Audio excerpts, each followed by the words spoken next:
today's session was amazing. The girls were buzzing, so they're freshened up. I think they're going to be really good tomorrow night. And yeah, no, we've put it past us. We knew that we didn't play well enough, so we've moved on from that. We're focused on tomorrow night. I think regardless if it's a win or a loss on the weekends, we've just got to always worry about the next game, next day, next training session. So that's something that we've done all year, regardless of winning the first 7 or 8 games, whatever it was in a row. We would always focus on the next game, regardless of the situation. It's no different in this weekend. Obviously, we had a loss, and it's now just focusing on Newcastle. We'll play that game, get that one sorted, and then we'll worry about City after that. But that's the one thing that we're just us as staff is just we focus on each game, each week, each day, and I think we've instilled that in the players, and that's probably why we've gone along pretty well with the run that we have, and obviously why we're sitting on top at the moment.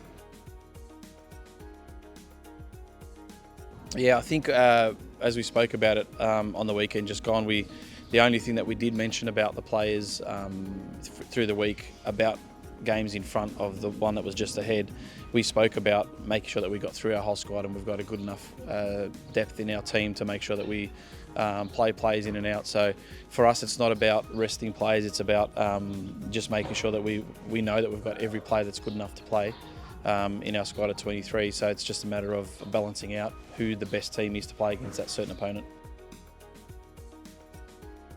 I think we had a conversation with the group the other day, the midfielders the other day, and it was about creating a setting where they're not in competition with each other. They need to build a partnership as a 4 or a 5. It's not about who the best one is or who the weaker one is. It's about creating a partnership and creating a little bit of a really good environment for themselves in their own little setting, and knowing that each week any 3 can be picked for that midfield, or any 4 if we decide to play with 4 in the middle, of any 2 if we decide. So from that perspective, it's about creating that partnership amongst the 4 of them, and then Chloe when she's available, the 5 of them, and literally just having them work for each other week in, week out. So yeah, I try and create that environment where it's not about competing against each other, it's working with each other as a partnership as such.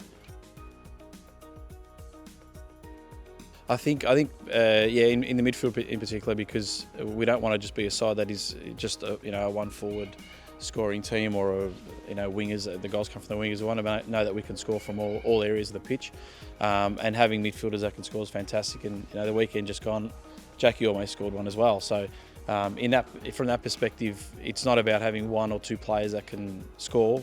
We want to make sure that we've got every player. Like obviously, TJ scored a couple of goals from left back and left wing as well. So yeah, it's sort of sharing the load a little bit and not putting the responsibility on one player. And I don't think that we present that at all. We really focus on it's a whole team, and a goal is a goal for the team. It's not for the individual. Yeah, Hillary's obviously a top quality goalkeeper, and up until the weekend just gone, she was the least goals conceded in the league. So she's been huge for us, and to be quite honest, the game on the weekend, she was actually excellent for us as well. Unfortunately, we didn't win, but she was excellent. So, those 2 players are important for us. That we obviously targeted them in pre-season to bring them in, and they've been huge for us. Not just from the games, but what they bring in regard to their leadership and their qualities and professionalism off the pitch. So, both Hannah and Hillary are excellent, and I wish them all the best. And I hope that they win it. Not sure if they're leading at the moment, but I hope that they win it.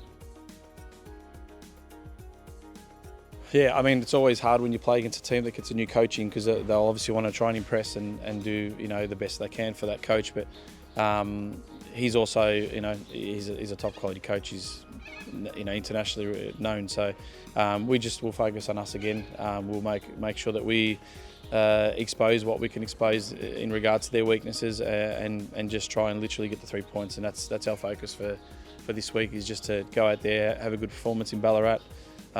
Fix up what we didn't do great on the weekend, and hopefully get the win. Yeah, definitely. It was unfortunate we couldn't get the win for the fans that came out, but you know what, we've got another chance to do that, and that's going to be the great thing. Is on Wednesday night, it's a school night, but it doesn't matter. I think we'll still get a few people out there, which will be fantastic, and hopefully we can give them the win, because yeah, obviously they're a good supporter of what we do at Western United.